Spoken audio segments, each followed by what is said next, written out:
నమస్తే BCN news కి స్వాగతం. నా పేరు నీలిమ. ముందుగా ముఖ్యాంశాలు. విజయవాడ తొమ్మలపల్లి కళాక్షేత్రంలో వందే మాతర గేయం 150 వసంతాల కార్యక్రమం. నాడు నలిగిపోతున్న జాతిని వందే మాతరం మేల్కొల్పిందన్న CM Chandrababu. Visakha CII summit నుంచి ప్రజలను పక్కదారి పట్టించేందుకే వైసీపీ ధర్నా. AP biodiversity board chairman Nelayapalem Vijay Kumar fire. రాష్ట్రంలో చంద్రబాబు నేతృత్వంలోని కూటమి పాలన ఎమర్జెన్సీ పరిస్థితిని తలపిస్తుంది. విమర్శలు గుప్పించిన వైసీపీ లీగల్ సెల్ అధ్యక్షుడు మనోహర్ రెడ్డి.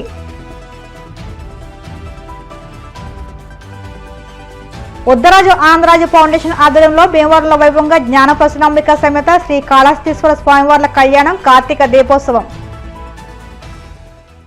దేశభక్తి దేశాన్ని అభివృద్ధి పథంలో నడిపిస్తుందని జాతీయ గేయమైన వందే మాతరం స్ఫూర్తితో ప్రతి ఒక్కరూ దేశభక్తితో మెలగాలని సీఎం చంద్రబాబు సూచించారు.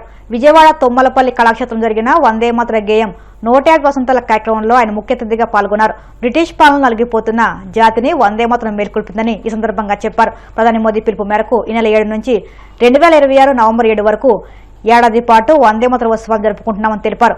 మొదటి దశను నవంబర్ 7 నుంచి 14 వరకు, ప్రారంభ వారోత్సవంగా రెండో దశ 2026 జనవరి 19 నుంచి 26 వరకు గణతంత్ర వేడుకలుగా, మూడో దశ ఆగస్టు 7 నుండి 15 వరకు హర్ఘర్ తిరంగా వారోత్సవాలుగా, నాలుగో దశ నవంబర్ 1 నుండి 7 వరకు ముగింపు వారోత్సవంగా జరుపుతామని తెలియజేశారు. వందే మాతరం, వందే మాతరం, వందే మాతరం. ఈ నినాదంలోనే ఒక శక్తి ఉంది, ఒక పోరాటం ఉంది, తలవంచని పౌరుషం ఉంది, తిరుగులేని దేశభక్తి ఉంది. దేశానికి స్వేచ్ఛను ప్రసాదించిన నినాదం మన వందే మాతరం. స్వేచ్ఛ, గౌరవం, సమానత్వం కోసం ప్రతి భారతీయుడు ఈ నినాదంతోనే పోరాటం చేశారు. భారతదేశ స్వాతంత్ర ఉద్యమం ప్రపంచ చరిత్రలోనే భిన్నమైనది. నాడు అందరిలో కూడా జాతీయ భావన, ఐక్యత తీసుకొచ్చి ఉద్యమాన్ని నడిపిన నినాదం వందే మాతరం. ఒక్క 69 సెకండ్లు ఈ గేయం స్వాతంత్ర ఉద్యమాన్నే మలుపు తిప్పింది. ఈ విశిష్ట గేయానికి ఇప్పుడు 150 సంవత్సరాలు పూర్తయిన సందర్భంగా వేడుకలు జరుపుకోవడం ఎంతో గర్వకారణం. భారత జాతిని నడిపించిన వందే మాతరం గేయానికి ఇది మనం ఇచ్చే గౌరవం. 1875 నవంబర్ 7న బెంగాల్లోని కంటలపార అనే చిన్న గ్రామంలో పుట్టింది వందే మాతరం. బ్రిటిష్ పాలనలో అణిచివేత, బానిసత్వం, నిరాశ, నిస్పృహలు నిండిన రోజులవి. సరిగ్గా ఆ సమయంలో బంకించంద్ర చటర్జీ గారు తన కలం ద్వారా దేశాన్ని మెలుకొల్పాడు. మాతృభూమిని దేవతలా భావించి వందే మాతరం పాట రాశారు. అది జాతీయ భావానికి తొలి జ్యోతి అయింది. తన రచన ఆనందమఠం నవల ద్వారా దీనికి ప్రజల్లో చాలా ప్రాముఖ్యత వచ్చింది. అక్కడి నుంచి ప్రజల హృదయాల్లోకి వెళ్ళింది. వందే మాతరం ఉద్యమ గేయంగా మారింది. కులాలకు, మతాలకు అతీతంగా ప్రజలందరినీ ఏకం చేసింది. ఏడాది పాటు వందే మాతరం ఉత్సవాలని జరపాలని మన ప్రియతమ నేత నరేంద్ర మోడీ గారు ఆకాంక్షించారు. ఈ వేడుకలు 2025 నవంబర్ 7 నుంచి 2026 నవంబర్ 7 వరకు ఒక సంవత్సరం పొడవునా జరుగుతాయి. మొత్తం 4 దశలుగా ఈ ఉత్సవాలు నిర్వహించుకుంటున్నాం. మొదటి దశ నవంబర్ 7 నుంచి 14 వరకు, ఇది ప్రారంభ వారోత్సవం. రెండో దశ 2026 జనవరి 19 నుంచి 26 వరకు. రిపబ్లిక్ డే దినోత్సవాలు వారమంతా జరుపుకుంటాం. మూడో దశ 2026 ఆగస్టు 7 నుంచి 15 వరకు స్వాతంత్ర దినోత్సవం, హర్ ఘర్ తిరంగా ఈ రెండు కలిపి జరుపుకుంటాం. నాలుగో దశ 2026 నవంబర్ 1 నుంచి 7 వరకు ముగింపు వారోత్సవం. ఇది శాశ్వతంగా ప్రతి ఒక్క భారతీయుడు అనునిత్యం నెమరు వేసుకోవాల్సిన గీతం. దాంట్లో ఏమాత్రం అనుమానం లేదు. భారతదేశాన్ని నెంబర్ 1 దేశంగా నిలబెట్టడానికి, అందులో కూడా ఆ నెంబర్ 1 దేశంగా ఉన్నప్పుడు ఆంధ్రప్రదేశ్ భారతదేశంలో నెంబర్ 1గా ఉండే స్ఫూర్తినివ్వడానికి ఈ వందే మాత్రం ఒక టానిక్గా పనిచేయాలని మనస్ఫూర్తిగా ఆకాంక్షిస్తున్నాం. విశాఖపట్నం జరగనున్న సిఐఐ భాగస్వామ్య సదస్సు నుంచి ప్రజలను పక్కదారి పట్టించేందుకు మాజీ ముఖ్యమంత్రి జగన్మోహన్ రెడ్డి ప్రయత్నిస్తున్నారని AP biodiversity board chairman Neelayapalem Vijayakumar విమర్శించారు. అందులో భాగంగానే ఈ నెల 12వ తేదీన మెడికల్ కళాశాల పీపీపీ విధానంపై ధర్నాకు పిలుపునిచ్చారని, తద్వారా పెట్టుబడులను అడ్డుకునేందుకు ప్రయత్నిస్తున్నారని పేర్కొన్నారు. మంగళగిరి టీడీపీ కేంద్ర కార్యాలయంలో ఆయన మీడియాతో మాట్లాడారు. ముఖ్యమంత్రి చంద్రబాబు, మంత్రి లోకేష్ ఉన్నంతకాలం పెట్టుబడులను అడ్డుకోవడం జగన్ తరం కాదన్నారు. జగన్ పాలన పెట్టుబడులను తరిమేసే పాలనగా చరిత్రలో నిలిచిపోతే నేడు పెట్టుబడులకు గమ్యస్థానంగా రాష్ట్రాన్ని లోకేష్ మార్చారని పేర్కొన్నారు. మన కూటమి ప్రభుత్వం వచ్చిన తర్వాత ఒక ప్రత్యేకమైన వారం, చాలా వారాలు వచ్చాయి ఈ 17 నెలల కాలంలో.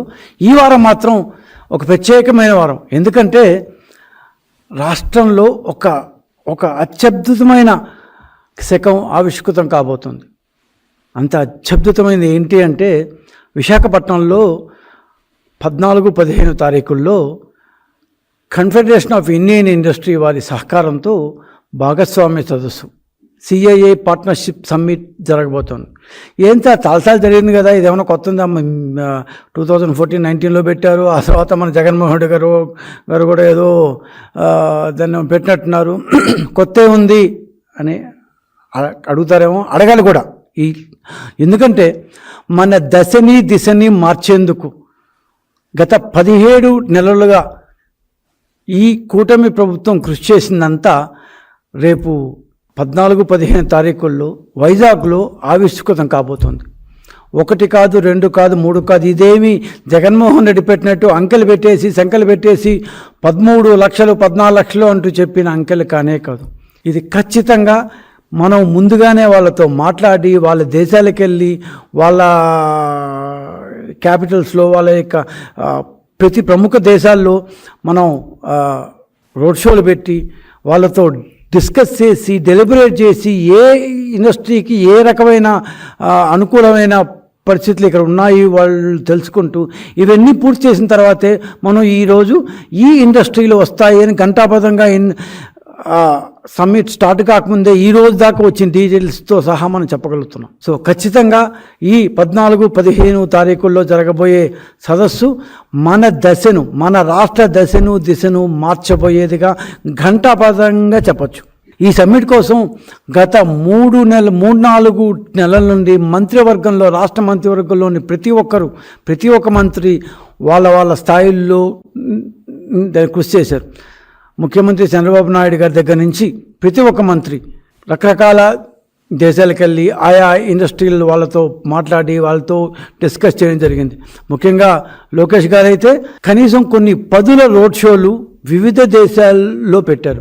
అమెరికాకి వెళ్ళారు, దాన్ని ఉంటారు, మిడిల్ ఈస్ట్కి వెళ్ళారు, ఆస్ట్రేలియాకి వెళ్ళారు, రకరకాల దేశాల్లో. అదేదో ఒకరోజు 2 రోజులు కాదు, పోయి కనీసం వారం పాటు ఉండి అక్కడ ఉన్న ప్రముఖ ఇండస్ట్రియల్ ప్రాంతాలు తిరిగి, ప్రముఖ వ్యక్తులను కలిసి ప్రతి ఒక్క మేజర్ సిటీలో ఉన్న ఇండస్ట్రియల్ హబ్స్ను విజిట్ చేసి మా రాష్ట్రంలో ఆంధ్రప్రదేశ్లో ఉన్న ప్రత్యేకతలు ఏంటి, మీరు మా దేశంలో ఇండస్ట్రీ పెడితే మీకు వచ్చే అనుకూలతలు ఏంటి, ఈ అనుకూలతల వల్ల మీరు పొందే లాభం ఏంటి, మిగతా చోట్ల పెడితే ఈ అనుకూలతలు రాకపోవచ్చు, ఏమేమి ఉన్నాయి మన దీంట్లో. 974 మైళ్ళ సీ కోస్ట్ దగ్గర నుంచి ఆంధ్రప్రదేశ్లో ఉండే హ్యూమన్ రిసోర్సెస్ దాకా మొత్తాన్ని కూలంకషంగా ఒక్కొక్కరికి వివరించారు. ఆ యొక్క కల్మినేషనే రేపు 14, 15న విశాఖపట్నంలో జరగబోయే కన్ఫెడరేషన్ ఆఫ్ ఇండియన్ ఇండస్ట్రీ యొక్క సదస్సు. ఖచ్చితంగా నేను చెప్పగలను, ఆంధ్రప్రదేశ్ పెట్టుబడుల దిశను మార్చే చారిత్రాత్మక వేదికగా ఈ సిఐ సమ్మిట్ ఉండబోతుంది. రాష్ట్రంలో చంద్రబాబు నేతృత్వంలోని కూటమి పాలన ఎమర్జెన్సీ పరిస్థితిని తలపిస్తుందని ప్రభుత్వ వైఫల్యాలను సోషల్ మీడియాలో ప్రశ్నిస్తే నోటీసు, రోడ్డుపైకొచ్చి గొంతెత్తితే అక్రమ కేసులు పెడుతూ పౌరుల హక్కులను కాలరాస్తుందని వైసీపీ నాయకులు ధ్వజమెత్తారు. సీఎం చంద్రబాబు అచ్చు నియంత్రణ వ్యవహరిస్తుందని ఫైర్ అయ్యారు. కర్నూలు బస్సు ప్రమాదంలో ప్రభుత్వ బాధ్యత రహితం స్పష్టంగా కనిపిస్తుందని వైసీపీ లీగల్ సెల్ అధ్యక్షులు మనోహర్ రెడ్డి, పార్టీ కర్నూలు జిల్లా అధ్యక్షులు ఎస్వి మోహన్ రెడ్డి విమర్శించారు. కూటమి నాయకులు మెప్పు కోసం చట్టవిరుద్ధంగా వ్యవహరించే పోలీసులు రేపు వైసీపీ ప్రభుత్వం వచ్చాక తగిన మూల్యం చెల్లించుకోక తప్పదని మండిపడ్డారు. 19 మంది మరణిస్తే జనరల్ గా ప్రధాన ప్రతిపక్షం ప్రజాస్వామిక శక్తులు గాని ఎవరైనా ప్రభుత్వాన్ని నిలదీస్తారు. ఇది ఎలా జరిగింది, దీని వెనక తప్పిదం ఎవరిది ఏంటి? అది జరిగిన వెంటనే ఇక్కడున్న ఒక డిఐజీ కోయ ప్రవీణ్, ఆయన గతంలో కూడా తనకి ఇష్టం వచ్చినట్టు మాట్లాడుతా ఉన్నాడు. ఆ రోజు కూడా మాట్లాడాడు, ఎవరు మద్యం తాగలేదు, ఆ స్కూటర్లో పోయిన వాళ్ళు కూడా మద్యం తాగలేదు, హోటల్లో భోంచేసి సుష్టిగా పోయినారు, అది కారణం కాదు ఈ బస్ యాక్సిడెంట్కి అని. మరుసటి రోజు సీసీటీవీ ఫుటేజీలు మీడియా ప్రతిపక్ష పార్టీలు బయటపెట్టిన తర్వాత మళ్ళీ అదే ఎస్పీ గారు ప్రెస్ మీట్ పెట్టి దీనికి కారణం వాళ్ళు మద్యం సేవించి వెహికల్ నడిపారని కూడా ఆయన చెప్పడం జరిగింది. అదేవిధంగా ఈ సందర్భంలోనే ఒక అనుమానం, లక్ష్మీపురం దగ్గర బెల్ట్ షాప్ ఉంది, ఆ బెల్ట్ షాపులో కూడా ఆ టైంలో వేలగాని టైంలో కూడా మద్యం షాపులో కూడా మద్యం సేవించి వాళ్ళు తిరగడం వల్లనే ఆ స్కూటర్ యాక్సిడెంట్ అయింది. ఆ స్కూటర్ని వెహికల్ తోసుకుంటా పోయి ప్రమాదానికి గురైందని ఇంకొక వర్షన్ సోషల్ మీడియాలో వచ్చింది, ప్రధాన మీడియాలో అన్నింటిలో కూడా వచ్చింది. సోషల్ మీడియాలో పోస్టులు పెడితే, పత్రికల్లో వచ్చిన వార్తలను పోస్టులు పెడితే అసలు ఇది నిజంగా జరిగిందా లేదా, కల్తీ మద్యం సేవించారా లేదా అనేది క్వశ్చన్ మార్కులు పెట్టి ప్రశ్నిస్తే ఈ ప్రభుత్వాన్ని సమాధానం చెప్పాల్సిన ప్రభుత్వం సమాధానం చెప్పలేక ఇంకో విధానానికి ఈ రాష్ట్రంలో పూనుకుంటుంది. ఎవ్వరు జగన్ గారు ఇన్ని ప్రెస్ మీట్లు పెట్టారు, అన్ని ఒక్కటి కూడా అన్ని హేతుబద్ధతతోనే పెట్టాడు, అన్ని సంఖ్యాపరంగానే పెట్టాడు, నీతిగా నిబద్ధతగా లెక్కలు చూపిస్తూనే మాట్లాడారు అన్ని ప్రెస్ మీట్లు. ఒక్క ప్రెస్ మీట్కు ఒక్క నాయకుడు కూడా ఇంతవరకు సమాధానం చెప్పలే. జగన్ గారికే మరి ఇట్లాంటి ఇన్సిడెంట్స్లో అసలు సమాధానాలు చెప్పకుండా పోలీసు వాళ్ళు ఏం చేస్తున్నారు, ప్రభుత్వం సమాధానాలు చెప్పాల్సింది పోయి ఇట్లా మన ప్రభుత్వం పైన విష ప్రచారం చేస్తున్నారు. కాబట్టి దీనికి బాధ్యులైన ప్రచారం చేసే వాళ్ళందరినీ కూడా పట్టుకొచ్చి బెదిరించండి, అరెస్ట్ చేయండి, నోటీసులు ఇవ్వండి, ఎంతమందినైనా కేసుల్లో పెట్టండి, కానీ ఎవరే కానీ ప్రశ్నించడానికి వీల్లేదు. దాదాపు 27 మందిని ఈ కేసులో పెట్టడం జరిగింది. ఎవరు ప్రశ్నించినా, ఎవరు ఏం మాట్లాడినా, ఎవరు నిలదీసినా ఈ ప్రభుత్వాన్ని తప్పుడు కేసులు పెట్టడం అనేది సాధారణంగా జరుగుతూ ఉంది. అట్లా అంటే ప్రెస్ మీట్లు పెట్టిన వాళ్ళను కూడా, ఆ ప్రెస్ మీట్లు పెట్టినప్పుడు ఉన్న రిపోర్టర్లను కూడా కొన్నిసార్లు సాక్ష్యాన్ని పిలిచి ఎవిడెన్స్ చెప్పమని అడుగుతున్నారు. ఇంత దుర్మార్గం ఎప్పుడు ఎమర్జెన్సీ టైంలో కూడా లేదు. పత్రికా స్వేచ్ఛను ఘోరంగా హరిస్తున్న పరిస్థితులు. అసలు ప్రతిపక్షాలు ప్రభుత్వాన్ని విమర్శించేదానికే ఉండేది. ఆ పత్రికా స్వేచ్ఛ, ఆ పౌర స్వేచ్ఛ లేకపోతే ఎట్లా? అది రాజ్యాంగం కల్పించిన హక్కు. ఆ రాజ్యాంగాన్ని కల్పించిన హక్కును కూడా మాట్లాడుకుంటే వాళ్ళపైన ఏమైనా కేసులు పెడుతున్నారా? అది ఎందుకు ఈ రాష్ట్రంలోనే జరుగుతుంది? ఈ రాష్ట్రంలో అంబేద్కర్ రాజ్యాంగం నడుస్తుందా, లేదంటే లోకేష్ గారి రెడ్ బుక్ రాజ్యాంగం నడుస్తుందా తెలియడం లేదు. అంబేద్కర్ రాజ్యాంగం దాదాపు పక్కన పెట్టి సంవత్సరంన్నర అయింది. రెడ్ బుక్ రాజ్యాంగమే నడుపుతున్నారు. 40 సంవత్సరాల నుంచి రాజకీయాలు చూస్తున్నాం. ఎప్పుడు ఇంత దౌర్జన్యకరమైనటువంటి రాజకీయాలు చూడలేదు. ఎవరైనా మాట్లాడితే కేసులు, మమ్మల్ని ప్రశ్నించకూడదు, ప్రశ్నిస్తే కేసులు, వాక్ స్వాతంత్రం ఉండకూడదు, పత్రికా స్వాతంత్రం ఉండకూడదు, ఎవరు మాట్లాడినా సరే వాళ్ళ మీద కేసులు పెడతాం. ఒక్కొక్క వ్యక్తి మీద ఒకటే కేసుకు సంబంధించి 14-15 పోలీస్ స్టేషన్లలో పెట్టి పీటీ వారెంట్ వేసి మళ్ళీ వాళ్ళని ఇంకొక కోర్టుకు తీసుకుపోయి ఇంకొక సబ్జెక్టులు చెప్తున్నారు. ఇది భారతదేశ చరిత్రలో ఏ రాష్ట్రంలో జరగడం లేదు. అక్కడ బెల్ట్ షాప్ ఉంది అంటే మీరేం చేస్తారు? లేదు, మా ఊళ్ళో బెల్ట్ షాపే లేదని చెప్పమనండి, ఎంక్వైరీలు వస్తే మేము రాజకీయ సన్యాసం కూడా తీసుకుంటాం. ఎవరైనా దమ్ము ధైర్యం ఉన్నటువంటి తెలుగుదేశం పార్టీ నాయకులు ముందరికి వస్తారా రాజకీయ సన్యాసం తీసుకోవడానికి? ఈ గవర్నమెంట్ వచ్చాక బెల్ట్ షాపులే కాదు, డోర్ డెలివరీ ఇస్తున్నారు లిక్కర్.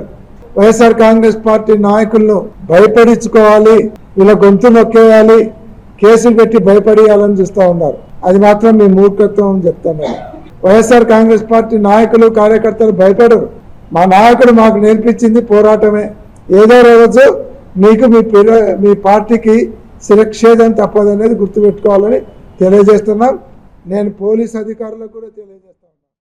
ఏలూరు జిల్లా భీమడోలు మండలం అంబరూపేట జాతీయ రహదారిపై అర్ధరాత్రి పెను ప్రమాదం తప్పింది. కాకినాడ నుంచి ప్రకాశం జిల్లా వెళుతున్న ఆయిల్ ట్యాంకర్ ఏలూరు జిల్లా భీమడోలు మండలం అంబరూపేట వద్ద హైవేపై వేరొక వాహనం అడ్డు రావడంతో అదుపు తప్పి బోల్తా పడింది. ప్రమాదంలో డ్రైవర్, క్లీనర్ స్వల్ప గాయాలతో బయటపడ్డారు. ఈ ప్రమాద ఘటనలో ట్యాంకర్ లీక్ కావడంతో అధికారులు అప్రమత్తమయ్యారు.